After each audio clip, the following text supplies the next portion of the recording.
Hi, I'm Ashley. And I'm Bree. We're the PR team Behind the Theatre Downstream. For our 6th season. We wanted to get to know the people behind the characters. We wanted to get real. Today, I got to sit down with Rebekah Raymer, the co-writer of Needed Killin. Rebekah talks about what brought her to the world of writing, what it's like to co-write a play with her daughter, and her first experience as a costumer of a show. What is your name, and who are you to the show? Rebekah Raymer, and I am co-writer, and I am doing costumes and set and lobby. What have you written previously? Short stories, a short play, a couple of novels, working on a 3rd novel, working on another play. So just this and that. Is this your first project with Ashley? Well, I guess yes, officially. Yeah, we've always kind of worked together, or she'd write something and have me read it, and I would give my comments, or I would write something and she would give her input. So, but to co-write, yeah. How was the experience writing it together? Oh, we had a good time. It was fun. What is it like now? Like, did you have anything that you had previously thought a show would be like, and then once working on it this heavily, did that change? No, not really. Nothing? I mean, it's not really that different except doing costumes. I've never done costumes before. But as far as co-writing, I mean, after we wrote it, I was done. And then it goes to the director and the actors and all that. So that part of it is just done. Is there anything special about these specific characters? They're real. They're just real. They're saying what I want to get out there about narcissism, about friendship, about people just growing old together and becoming a extended family. And yeah, I just think they're just very real characters, very real people. I agree. This show has some very dark subject matter, so why the focus on domestic abuse? It's a story that needs to be told. It needs to be brought out. It needs to be talked about. Everybody knows a Frank, but people just don't talk about it. Domestic abuse is a lot like alcoholism in a family. People just don't want to admit what's happening. And hopefully the goal for this show is to help people bring it out and talk about it. So you added a lot of comedy to this show. Why comedy instead of drama, especially with such a dark subject? And do you think that it will be received well? I think you need to sandwich in the serious parts between comedy so people won't be going out of the play in a dark mood. And we wanted it to be happy, but we wanted it to also address the problem. So hopefully we did that. What would you like your audience to gain from seeing the show? A different view of domestic abuse, that a person doesn't always have to be physically abused to be abused. And I'd like for them to maybe do some research. Like I said, everybody knows a Frank, several Franks. Sometimes people know a lot of Franks in their life. But if we can get people to just go on the internet and research narcissism or domestic abuse, and especially the victims, and empower them and validate them and show them there is a way out. I mean, it doesn't always have to be divorce, and it certainly doesn't always have to be murder. But that's always an option. But anyway, if they can just learn that they do have power, that these people tend to take all of your ability to be you. They rob you of yourself. They rob you of your ability to think. Sometimes they isolate you, rob you of your friends, your family. If we can get people, especially the victims, just little by little, to understand that, hey, this doesn't have to be this way. Yeah. Now, sometimes if there's physical abuse, I mean, you can't take your power back unless you just leave. But I don't know. If we can do that, if we can show them, hey, this is validation, there is a choice, the choice is yours, you can come out of this, you can come out on the other side, and you can eventually be happy. Mm-hmm. Where do you see this play going? I see it eventually becoming a movie. And I'm not just a local movie, a big movie. I see it being as big as Steel Magnolias, but I have unlimited dreams. That's good. That's a good thing. I see it in hundreds of community theaters. I see it being a big, big hit not because we wrote it, but because it's a message that needs to come out mm-hmm. and be talked about, and it's time. It's just the perfect time for it. Yeah. And I just see it doing great things. So, who is your personal favorite character in the show? I guess my personal favorite is Joan, because I love the way Michelle plays Joan. She's got it just perfect as far as I'm concerned, but all of them are perfect. I mean, our actresses and actors are just absolutely perfect. But I like Joan because she says what she thinks, and I have a tendency to do that, so I can kind of identify with her. Yeah. A little bit. So yeah, I like Joan. Do you have a favorite scene? My favorite part that I really wanted to be perfect, and Candy has it perfect, is where she takes the knife and she's protecting Louetta, and she's saying, don't touch her. I love that because that's exactly what I would do. I would hope I would do. If somebody was coming after a child or a friend of mine, I would be like, I hope I'm that much of a hero. So why do you think that He Needed Killin is a good fit for the Theatre Downstream?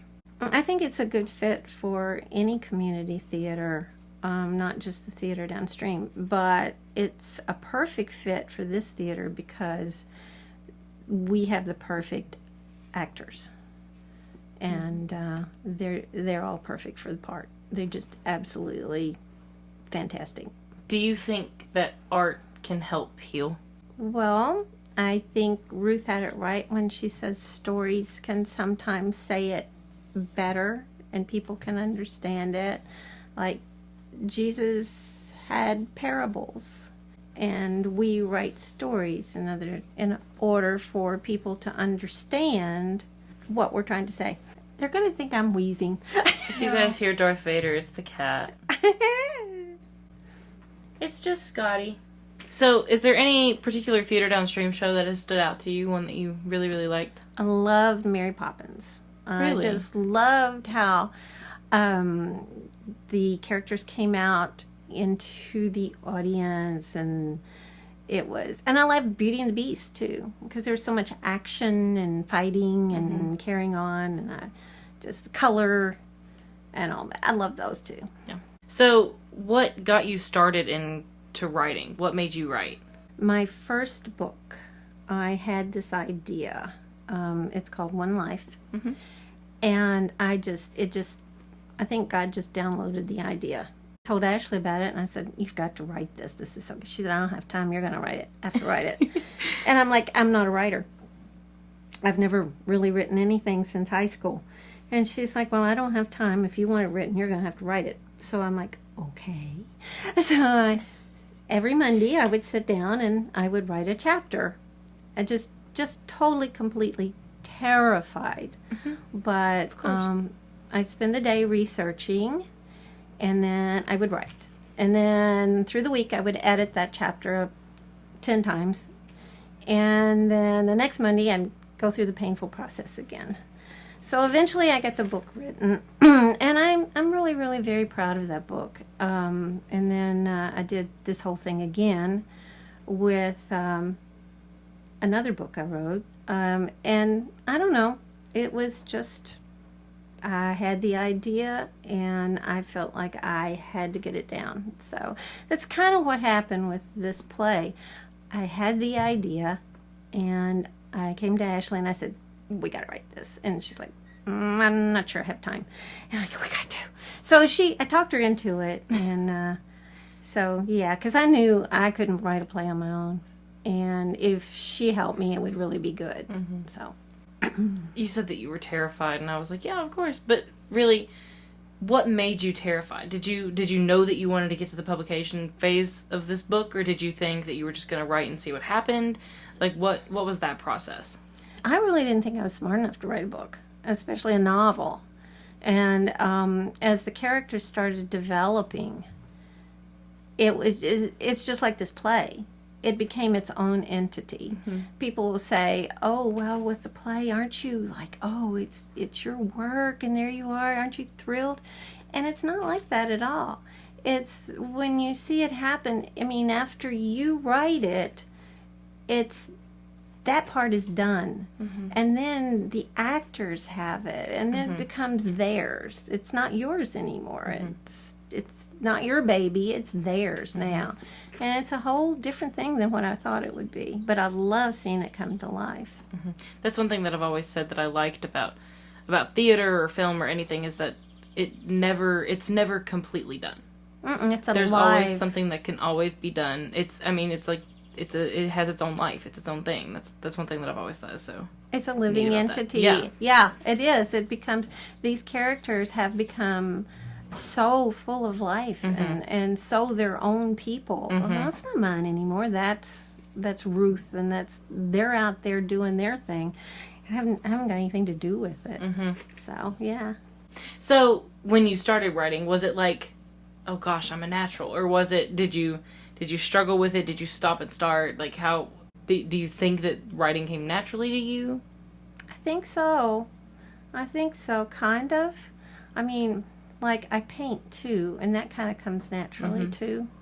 But it's not that it's not hard work. It is. I mean, it comes naturally as I can get it on the paper, but it wouldn't be readable. I mean, it's the editing and the going over it again and again and again. That hard part. That, like, oh, if I read this one more time, I'm going to throw up. That thing. You have to keep going with it until it becomes something that somebody else could stand to read. Yeah. So how long did it take you to write One Life? 18 months. That's not bad. It was a hard 18 months. It was, oh my gosh.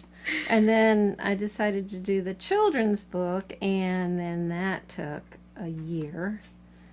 It was a hard year. Ashley and Jillian and I were going to do it together, and they decided they couldn't work with me very well. And so they said, you just do it. And so I did, but Ashley said, well, make her name Liberty and put a dinosaur in it. And yeah, we need to time travel. Yeah. So a little girl time travels with a dinosaur. I don't know. So anyway, and make it in New York or somewhere, in the 20s. And like, okay, we got a dinosaur and a little girl time. I think you picked the time period. I think I did too. Well, that was my idea, the 20s, because I love the 20s. And Houdini, I loved researching Houdini. But yeah, it was difficult. It was difficult, but it turned out so fun. And I'm supposed to do 2 more in the series, and haven't done it yet. Got the research on it, but haven't done it yet. Well, hey, now you've put it out there, so yeah. We're gonna hold you to it. Yeah, but the first one says book 1, so it's already out there. Yeah. So, yeah. All right, people are gonna hold you to it. Going back to Needed Killin, which actor in the show do you think is just gonna blow audiences away? Brian. Yeah, I think so too. Yeah. I mean, they're all excellent. They're all just... Between Brian and Joan. Brian and Michelle, I'm sorry. But, yeah, Brian is an amazing actor anyway. But when he really gets into this part, I think he is just going to make everybody there hate him, which is what he wants to do as Frank, yeah. So I think it'll be amazing. What will the audiences be thinking about in the car on their way home after the show? I have no idea.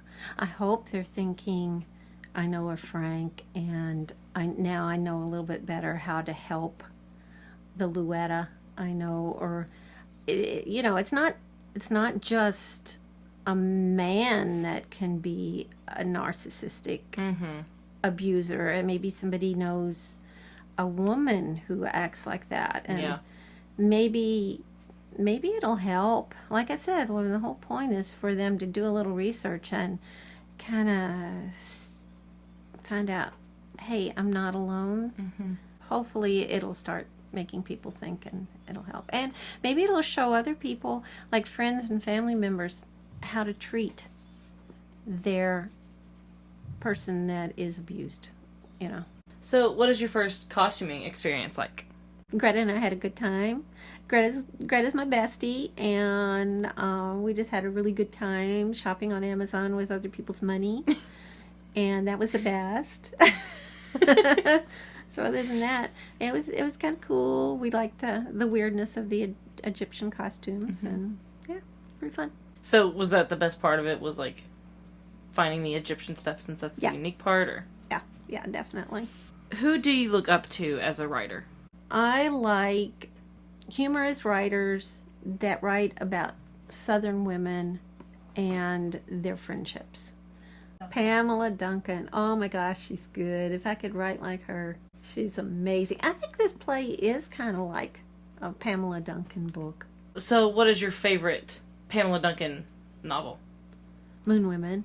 It's about Southern women and their relationships, and with men, with each other. It's just a family. It's insane. It's just a very good book. Very good book. But it's real. What do you consider to be your strengths and your weaknesses when it comes to writing? My weakness is I just hate it. I hate doing it. And my strength is that God makes me. And I listen. He says, right. I say, okay, but I don't want to. I would rather just sit and stare. I don't want to write. So, for the people who are unfamiliar with the script, which there are going to be a lot of because it's an original story, how would you summarize He Needed Killin? We have a really, really bad guy and a really, really sweet woman that's married to him. And the really sweet woman has these wonderful friends that want to kill her husband because they want to save her. I can't say anymore. Don't want to give it away, but it's just about friendship and love and doing the right thing and real people. So you think that a lot of the audience members are going to connect these people into the story? Oh, definitely. I hope so. That's the goal. I hope so. The people that have read it so far, the actors and all the comments is, I know a Frank. I've met Frank. Frank was my dad, my husband. Frank is in everybody's life. Yeah, so I think everybody in the audience will connect somehow. Who are some celebrities that you would like to see tackle the roles in this if it were to be made into a movie? Somebody had said Melissa McCarthy would be a good Joan, I think. I'd actually like to see the people that are playing it now be in a movie with it. I mean, I'd like to see that. Yeah, the original cast. I'd like to see the original cast be in the big movie. I mean, just a huge movie, but with our people. I think that'd be great. And throw in a few celebrities that everybody knows and minor characters as, they can be party guests. So everybody will watch it. What was the most challenging part of writing this story? Getting the time to do it. Just sitting down and doing it. That's the hardest part of any writing, is just making yourself sit down and do it. You have to. It's like any other chore that you don't want to do, like washing dishes or anything else. You just don't want to do this, but you got it. So you just sit down and it's like, okay, we've got 3 hours and we're going to do this. And that's pretty much what we did, right, Ash? Yeah. We didn't want to. Neither one of us. We could think of so many things we wanted to do besides sit down and write the play. Oh, it's hard. It's just hard. Without giving anything away, what is your favorite piece of dialogue from the script? I think the very best part of the script is when Luetta explains how she feels, how she really feels about her marriage, without saying what it was. I just think Mandy does a wonderful job. I mean, she brings you to tears. It's just, I wish she could get an Oscar for that. She needs to get a Tony for that. Now we're going to move on to the rapid fires. Just the first thing that comes to your mind. It doesn't have to be how you would actually answer it, just, Okay. your first thought. What's your favorite meal? Pizza. Most quotable movie? Die Hard. Ooh, that's a good one. Favorite cartoon as a kid? Huckleberry Hound. If you could have any animal as a pet, not a dog or a cat, what would it be? I don't want one. I don't want anything besides a dog or cat. It's too much trouble. Sorry. Any historical heroes? David. Coke or Pepsi? Coke. If you could live in any decade, which one? Now. What is your best advice for other writers? Just keep plugging at it. Just keep going. Just keep doing it. A little bit every day. If you could tell the child version of yourself anything, what would it be? It gets better. If you knew you could not fail, what would you do? The same thing I'm doing. I mean, I just feel like if God wants me to succeed, I will. So, yeah, he tells me what to do and I do it, and I don't feel like I can fail anyway. Okay, well, thank you for appearing on Getting Real with us. You're welcome. Join us next time for our conversation with Me! Special thanks to Rebekah Raymer for appearing today on Getting Real, and to the sponsors of He Needed Killin, Cedar Lake, Starview Greenhouses, and United Citizens Bank and Trust. This episode of Getting Real was executive produced and written by me, Ashley Raymer-Brown. It was produced, hosted, edited, and co-written by me, Bree Heightchew. Music was provided by Final Cut Pro, and artwork was created by Ashley Raymer-Brown. That's me, and Bree Heightchew. That's me. Getting Real is a separate entity from the Theatre Downstream. The thoughts and opinions of the hosts and guests are their own and do not reflect the thoughts and opinions of the Theatre Downstream or the sponsors of their shows. Thanks for listening.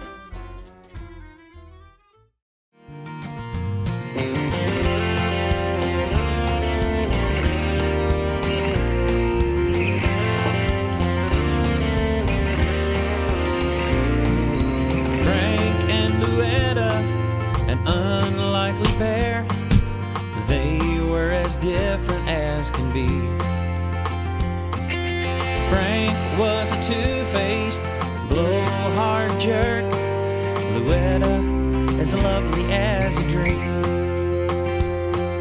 And why she married him is lost on us all, and why she stuck around was hard to say. Luetta is too kind to ever say a word, and Frank wouldn't listen anyway. I'm waiting for this.